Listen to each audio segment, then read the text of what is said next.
800 years before the first factory, engineers built machines that moved on their own. No electricity. No steam power. Just water, gears, and secrets we are only now beginning to understand. What you are about to discover rewrites the history of technology. In 1206, a man named Al-Jazari completed something extraordinary. He called it the Book of Knowledge of Ingenious Mechanical Devices.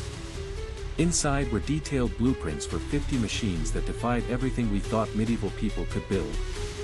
Clocks that tracked the stars. Fountains that changed patterns automatically. And something that sounds impossible. Robot musicians that played songs on their own.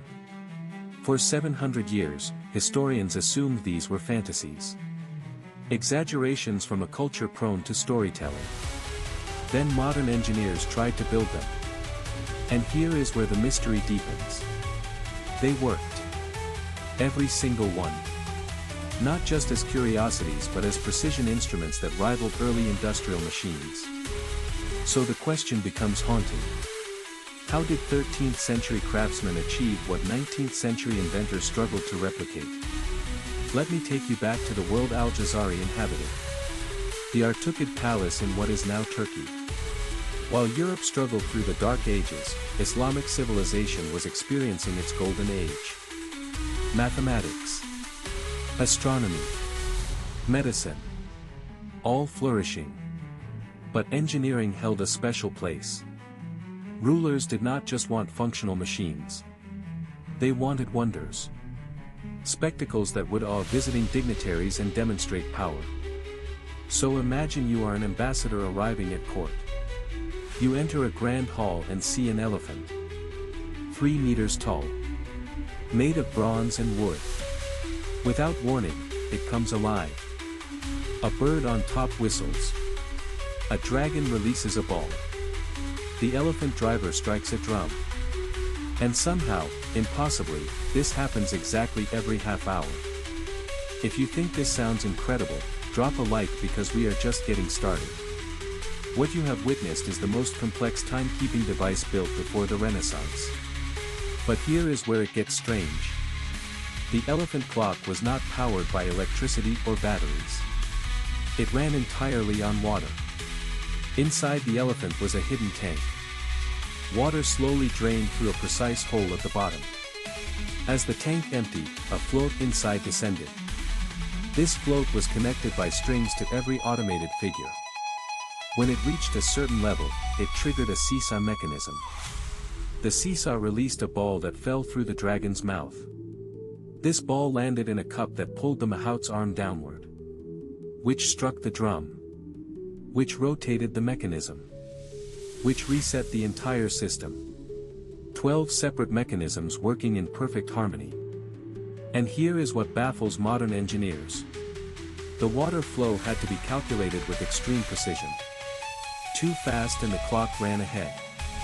Too slow and it fell behind. Al-Jazari achieved accuracy within minutes per day. Without calculus. Without computers. Just observation and genius. Now imagine you are the Sultan. You have guests from distant lands. Dinner is served. And you want to impress them. Al-Jazari built something perfect for this moment. The Peacock Fountain. A life-sized mechanical peacock stands in a basin. A servant approaches and pulls a plug. Water flows. But watch carefully.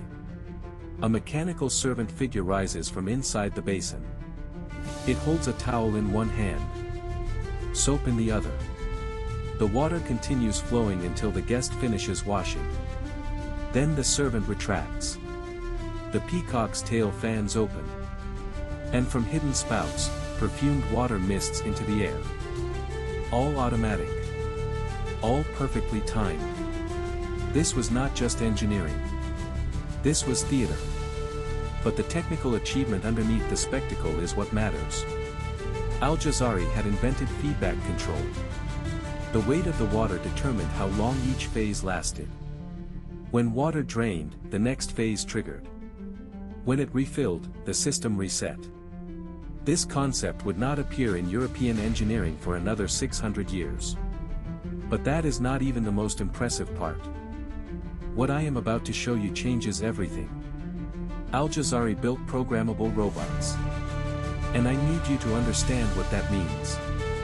In a castle on the Tigris River, he constructed a boat that floated on a pool. On this boat sat 4 mechanical musicians, 2 drummers, a harpist, and a flutist. They played actual music, different songs. And here is what seems impossible. The songs could be changed.